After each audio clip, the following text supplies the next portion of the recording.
A little black girl said, "I can heal your eyes," and exposed a blind millionaire's fiance's scheme so twisted it nearly stole his life. What did she see that no one else did? Stay and watch the truth unfold. The damp hush of late afternoon settled over Greenstone Park, wrapping everything in a soft fog that dulled the light and flattened the sound. Malcolm Vance sat in stillness on a stone bench, his cane resting against his knee, his gloved hands folded neatly atop it. The air carried the scent of wet bark and fading roses. Somewhere in the distance, a stroller wheel squeaked. A bird called once, then nothing, and then her voice. "I can heal your eyes." The sentence brushed against his left ear like a whisper born of mist. He flinched. His hand gripped the cane so tightly that the brass cap groaned under the pressure. He turned sharply toward the sound, a reflex honed from instinct, not vision, because there was no vision anymore. Just 3 years of darkness and the unreliable memories of color. A breeze lifted the collar of his cashmere coat, and then another voice, familiar, polished, cut through the quiet. "Just a quick call with Roger from the firm, love," Vanessa said lightly. She leaned down, pressed a kiss onto his forehead with the exact weight of someone who had done it 1,000 times, and walked away, the staccato rhythm of her heels fading down the stone path. Her perfume hung in the air, white gardenia and clove, but instead of comfort, it brought nausea, like something masked beneath something beautiful. He was alone, or supposed to be. Then the atmosphere changed again, a presence, small, silent, not imagined. He didn't hear footsteps, only felt the space beside him shift, like the air had tilted slightly. Then the softest contact. A small hand touched the curve of his cane, not tugging, not insistent, just a tap, a greeting. "Sorry if I scared you," the voice said. He angled his face slightly. "What did you say?" "I can heal your eyes," she repeated, louder this time, clearer, no apology in it. A humorless chuckle escaped his lips. "Even the best ophthalmologists in Switzerland gave up on that. What's your secret? Magic?" "No," the girl said simply. "I've just been watching." That gave him pause. "I live behind the Beanery Cafe," she said. "I've seen you here almost every day. You're kind of hard to miss, you know, being blind and all, and rich." He frowned, not insulted, just intrigued. There was something in her voice, grounded, unshaken by his status, his silence, or her circumstances. "I'm Zuri," she said. 10, and don't worry, I'm not asking for anything." He leaned forward slightly instinctively. There was something else now, something stirring under his ribs. Zuri continued, "Every time she brings you here, she leaves. Goes to the third maple, leans on the iron fence, and makes a call. Same time, same spot, 10 minutes max." His brows drew together, though his face remained neutral. "I listen," she said. "I always do." One time, she said, "He's finally blind. That's step one. The trust is next." His body froze. The sentence cracked something open inside him, an old vault sealed by habit and trust. "You're sure that's what she said?" he asked, barely breathing. "I don't make stuff up," Zuri said evenly. "People think no one's listening, but I do." Then came the words that tightened his throat. "Guardianship, power of attorney, full transfer rights." Each term landed like a blow. He could feel the blood draining from his face, his grip on the bench growing weak. "What do you want from me?" he finally asked, voice rasping. "Nothing," Zuri said. "I'm just tired of watching bad people win." He turned toward her fully now. He still couldn't see her, but he could feel her presence like a heat against the cold. And something in that presence stirred memory. A younger version of himself, maybe. A version that didn't doubt what he heard just because it hurt to believe. "She said she's moving everything in 2 weeks," Zuri went on. "She thinks you're finished, that you've already given up. But I don't think so. I think you've still got light." His lips parted, but the words died on them. For the first time in months, maybe years, he felt more than just a void. Zuri's tone shifted again, softer now, almost like a warning. "Don't say anything to her yet. Just test her. Ask something weird, something she doesn't expect. You'll feel it, the shift." Then came the sound that broke everything. The heels, approaching, deliberate. Vanessa was returning. Zuri stepped back. Her footsteps were still inaudible, but he could feel the sudden absence of her. She had retreated behind the thick oak tree, just as Vanessa's figure neared. But her voice floated back, just once more, like mist catching on bark. "I'll be here tomorrow. Don't tell her I came." Malcolm remained seated, unmoving, the bench colder now beneath his fingertips. The fog hadn't lifted, but something had, something inside him. It wasn't clarity, not yet, but it was the beginning of war, one that started not with a battle, but with a whisper and a countdown. Vanessa's heels clicked softly against the pavement as she returned to the bench, her perfume arriving before her voice. "Did you miss me, darling?" she asked, brushing an invisible speck of dust from Malcolm's cheek with a tenderness too smooth to be real. Malcolm offered only a small nod. His mind wasn't with her. It was tangled in the sound of a little girl's voice and the venom laced in her innocent words. Zuri. Who was she? And how did she know so much? At dinner, Malcolm barely touched his food. Vanessa poured his wine with a familiar grace, slipping into the role of attentive fiancée like a well-rehearsed actress. "After the wedding," she murmured, her tone syrupy, "I was thinking, maybe we take a break. Just us. Somewhere quiet." Malcolm tilted his head. "Somewhere quiet? You mean a retirement home?" He kept his voice calm, but the air thickened around the question. She laughed, a short, delicate sound. "Not that kind. Just somewhere your mind can breathe. You've been under so much pressure lately." Later that night, long after the dishes had been cleared and Malcolm had pretended to fall asleep in his reading chair, he heard her voice again, faint. From the library. The door was cracked just wide enough. "Yes, increase the dose," she said. "He doesn't ask questions. Perfect timing." Malcolm's pulse surged. He didn't move, didn't breathe. "He's slower now," she continued. "The dosage is perfect. Keep increasing." He stepped silently back from the door, his cane resting against the wall. Minutes later, Vanessa passed him in the hall, her voice sugary sweet. "I'm heading up, love. Long day. Come to bed soon?" He nodded, said nothing. As she drifted upstairs, Malcolm moved to the study. Her phone was on the counter. Careless, unlocked. The screen lit up. Carl Ryder. Step 2. Trigger incident to validate incompetence. The words struck like a hammer to the chest. For a long moment, Malcolm stood frozen, the blue glow painting his blind eyes in ghostly light. The next morning, he pulled open the drawer of an old armoire, his fingers finding a tiny object tucked inside a silk pouch. A miniature voice recorder. A gift from an old assistant, back when people still assumed he'd one day return to the boardroom. He slipped it into the inner pocket of his cashmere coat, next to the lining. Vanessa drove him to the park, humming something French under her breath, her tone light as she helped him from the car. "Take your time, love. I'll be back soon," she said, as always. Malcolm waited on the bench, but this time, not with passive silence. He listened, every footstep, every pause. And then, Zuri again, as soft as the wind. "I found this," she said, slipping something into his palm, a stone wrapped in twine. "Under the bridge.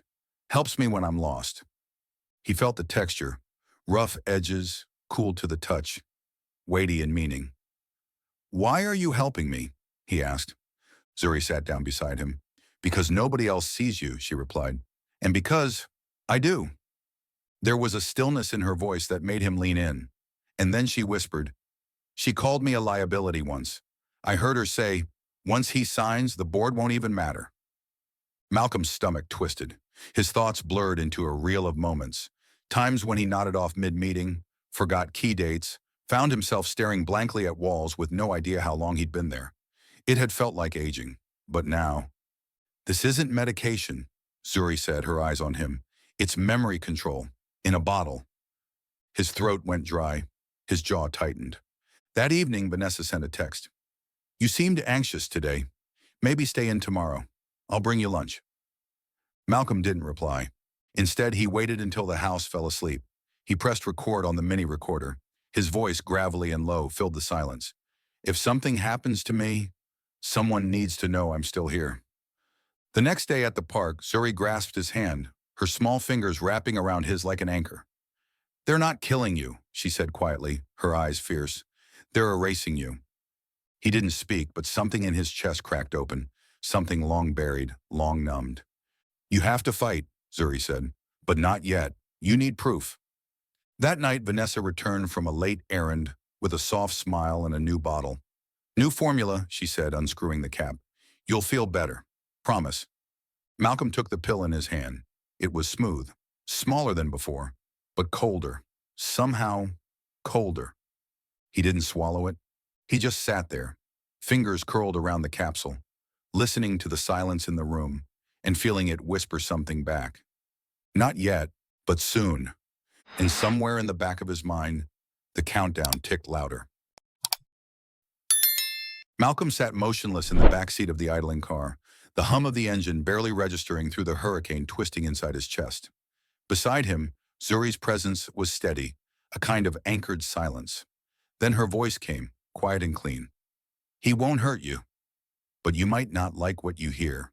No malice. Just warning. Just truth."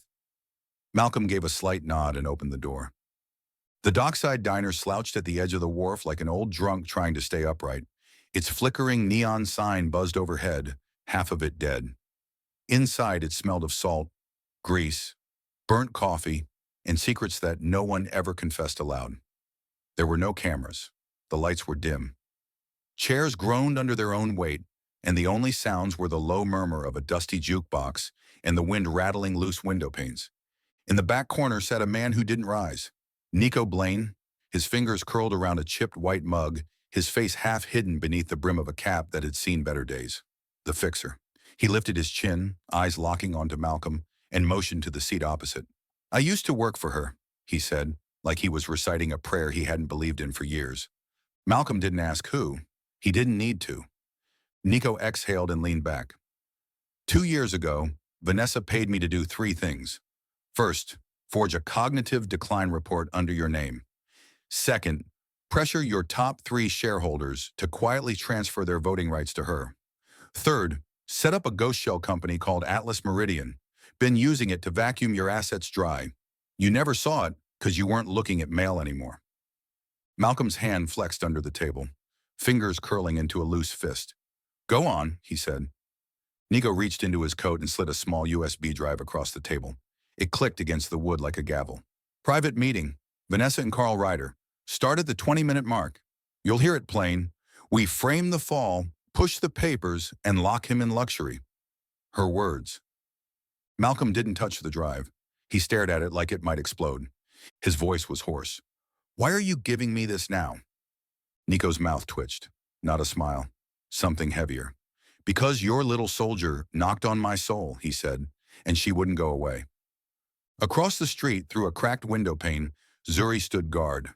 Her eyes had locked onto a black SUV with out-of-state plates. Too clean, too still. A man inside pretended to sip from a thermos, but she saw the notebook in his lap, saw his glances. "He's still watching," she murmured under her breath. Back inside, Nico pulled another item from his coat, a coin-sized disc, matte black, smooth as stone. Voice-activated recorder. Say one word and it rolls. No clicks, no lights. I custom-built this. You'll need it. Malcolm accepted the device with reverence, closing his fingers slowly around the weight of it. "What else?" he asked, eyes unblinking. "She changed your life insurance 2 weeks ago," Nico said.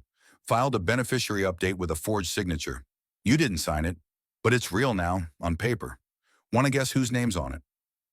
He didn't need to say the name. The silence filled it in. Just then, Zuri slipped back into the booth like a ghost. "Same guy from the park," she whispered.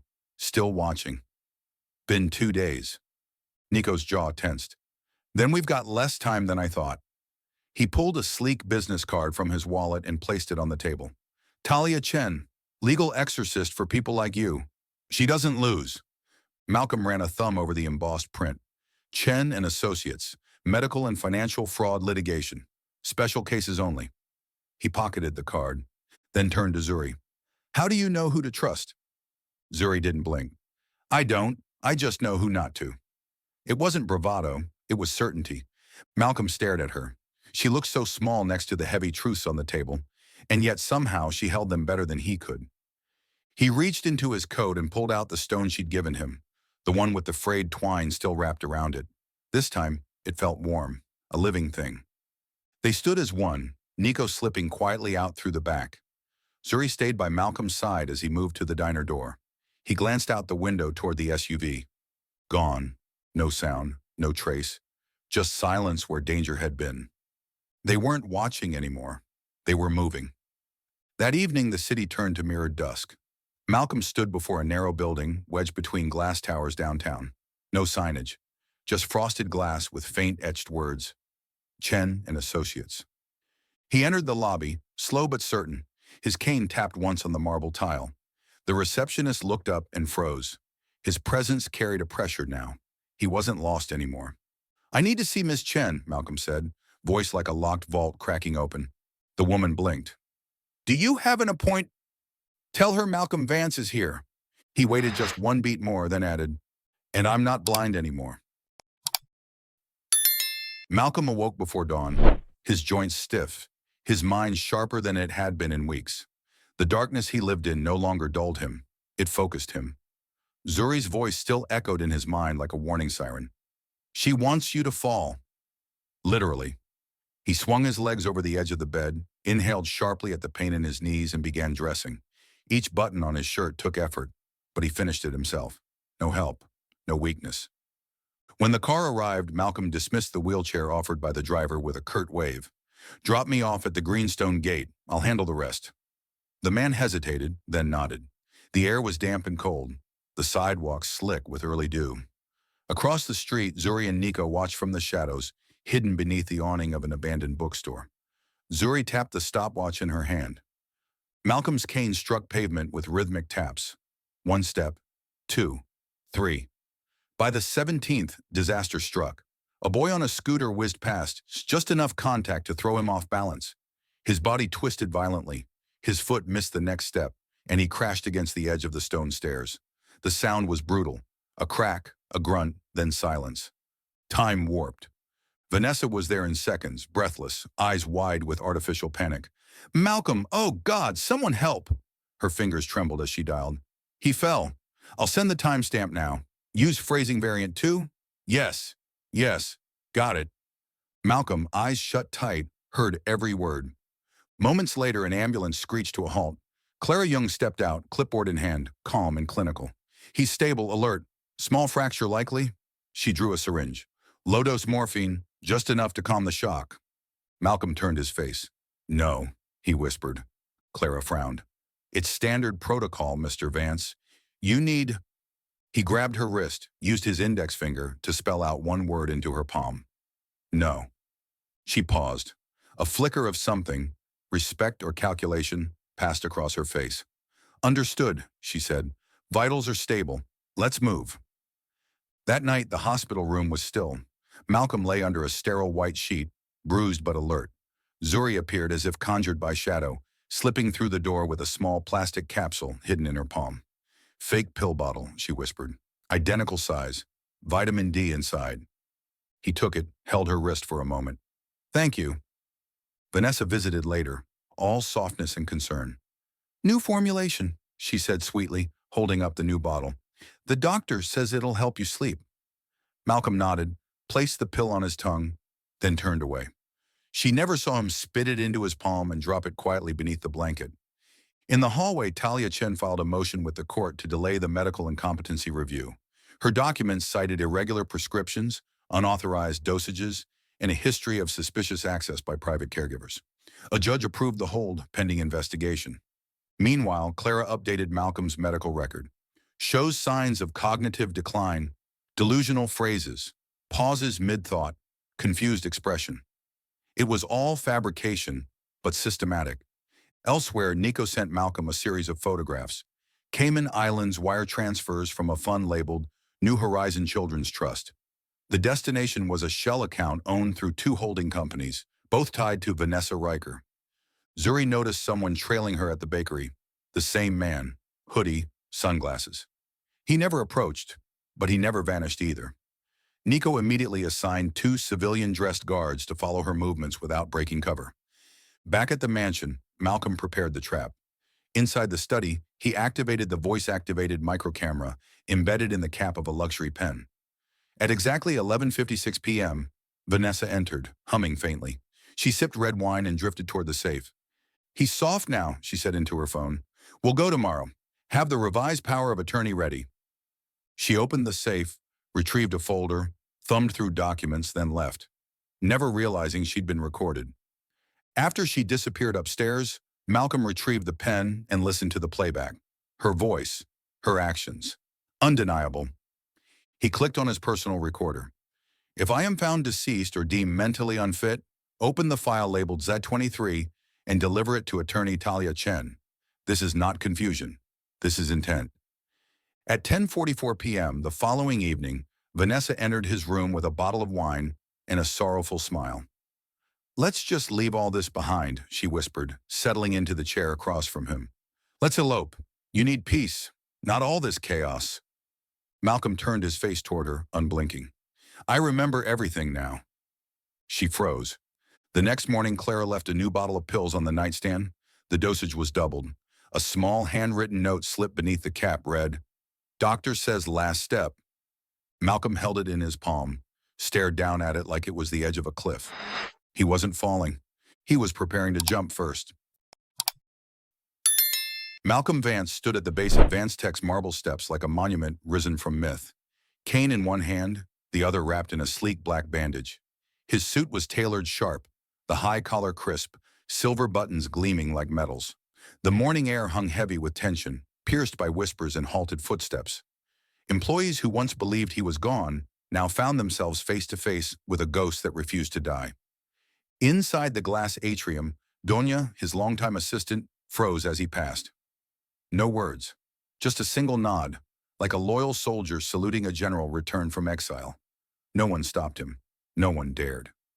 Upstairs, the boardroom buzzed in low murmurs. 12 chairs formed a crescent, back straight with corporate certainty.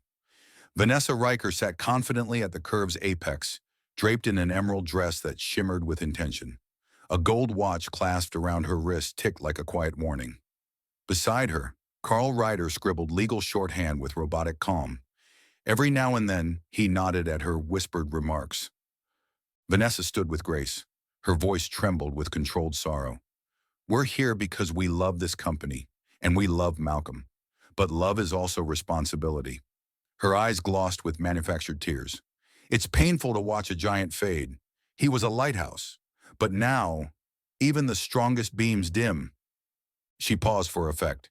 "He forgets things, stops mid-sentence, talks to himself. He needs rest, dignity. We must act not out of ambition, but mercy." Some board members shifted. One nodded. Another offered a faint smile. Then Malcolm rose. He didn't need a microphone. His voice, deep and deliberate, filled every corner of the room. "I'm not blind because of age. I'm blind because I trusted the wrong person." Silence. A few heads turned. Carl's pen froze mid-word. Malcolm didn't blink. "And now I see more than I ever did." Talia Chen, seated quietly behind him, stood and stepped forward. "We'll be brief." She laid folders on the table. "Here are records of wire transfers. Offshore funds moved through New Horizon Children's Trust, a Cayman entity linked directly to Ms. Riker." She opened a second file. "And these are medication logs. Clara Young issuing prescriptions under false credentials. No valid physician signatures. All timed to match key dates in internal restructuring." Carl leaned in to whisper something to Vanessa, but she stiffened. Her calm cracked. Then came the audio. Malcolm pressed a button on a small recorder. Vanessa's voice emerged, clear as crystal. "By the time he realizes, the board will already vote me in." A few board members leaned back. One coughed awkwardly. Another frowned. "That's doctored," Vanessa snapped. "AI fakes are everywhere. This is defamatory." Malcolm raised a second device. "There's more." On the screen, grainy night vision showed Vanessa in Malcolm's study, opening his safe. She withdrew documents, certificates of ownership. Then her voice, "He'll never see this coming. Not AI, not faked, just damning." Clara was escorted in next. Her hands trembled. She refused to meet anyone's eyes. The footage played. Clara switching medicine bottles in Malcolm's cabinet. No clipboard, no doctor's orders. Talia's tone turned scalpel sharp. "You administered unauthorized drugs to a legally blind man. On whose instruction?" Clara's lower lip quivered. She didn't speak. She just turned and left the room, shoulders shaking, mascara streaking her cheeks.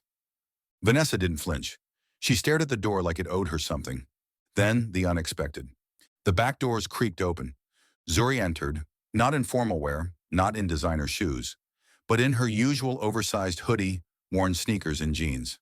She moved quietly but purposefully, heads turned, confused. A child? Here? She walked straight to Malcolm and reached up, pressing the stone into his hand. The room watched as his fingers curled around it, a gesture simple yet seismic. He turned toward the board. I may have lost my sight, he said, voice like steel tempered by fire.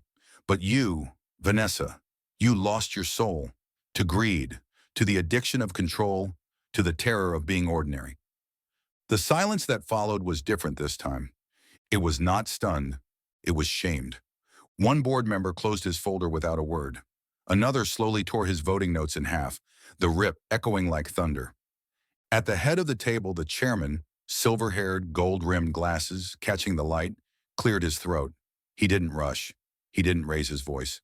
We'll deliberate privately, he said, measured and calm. Voting will commence in 48 hours. There was no argument, no rebuttal, only the weight of truth settling into polished oak and corporate marble. Vanessa stood, her heels tapped against the floor, rhythm like a ticking clock approaching zero. She walked past the chairs, past the doubt, past the wreckage of her plan. And then she paused beside Malcolm, leaned close. You were never supposed to wake up, she whispered, breath warm, venom cold. But Malcolm didn't flinch, because for the first time he wasn't just awake, he was alive. 2 days later, the world turned its gaze toward Vance Tech. The company's official statement hit the wire at dawn. Malcolm Vance had been reinstated as the rightful CEO. Vanessa Riker was stripped of all executive power, pending a full-scale federal investigation. Clara Young's medical license was revoked within hours, and Carl Ryder was subpoenaed by the Department of Justice on charges of document manipulation and fraud. But while the media spun their stories and stock prices fluttered, Malcolm Vance was nowhere near a television studio or press conference. Instead, at sunrise, he stood quietly in front of a derelict brick building, wrapped in vines and memories. It was the old community center where Zuri's mother used to work, a forgotten place in a forgotten part of town. Dust clung to its broken windows. The paint had long since peeled away. Yet to Malcolm, it looked like possibility. Without a word, he shrugged off his tailored jacket, rolled up his sleeves, and picked up a cloth. Zuri handed him a bucket and joined him wordlessly. They worked in rhythm, one washing years of neglect off faded bricks, the other scraping grime from the windows, without camera crews, without reporters, just the smell of bleach, silence, and resolve. By mid-morning, a small group of volunteers arrived. Most were strangers, some were old employees, but all came for the same reason.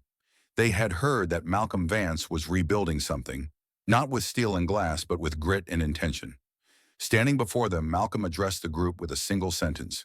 We're not rebuilding walls, we're rebuilding worth. From that moment, the New Site Initiative was born, not as a PR campaign, but as a promise. That afternoon, footsteps echoed through the lot. Devin, Malcolm's son, appeared at the gate, holding a letter and wearing the uncertainty of someone who had let too much time pass. He walked toward his father slowly. No entourage, no bravado. You taught me how to lead, he said, eyes searching Malcolm's face.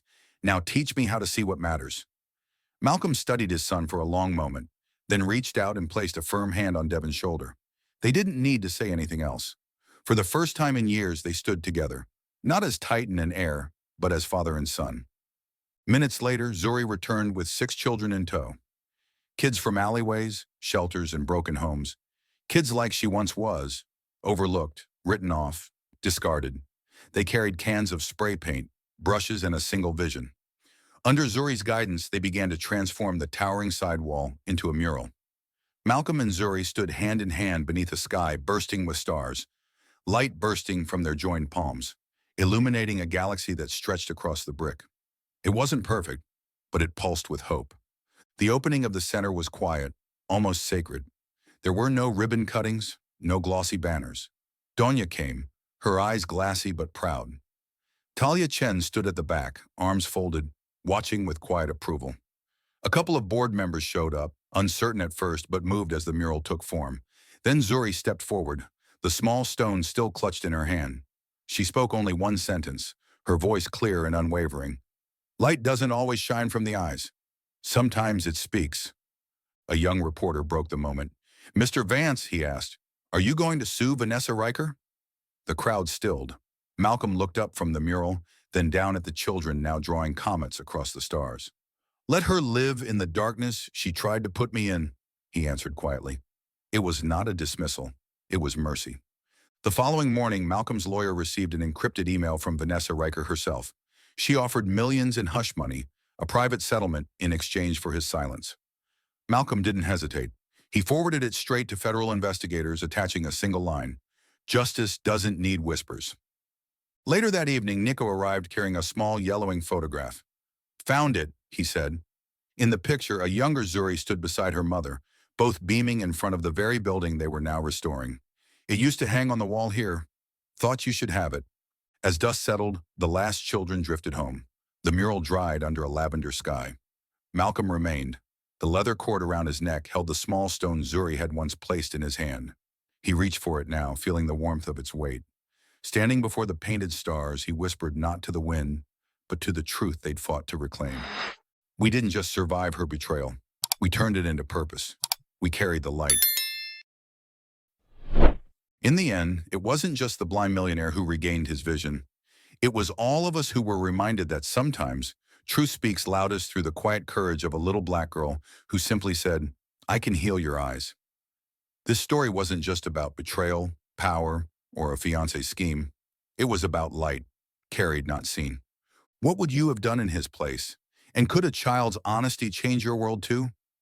If this story moved you, inspired you, or even made you pause, like the video, subscribe to our channel, and stay with us. We want to hear from you. Your thoughts, your take, your truth. Thank you for watching, and we'll see you in the next story, where light finds its way in again.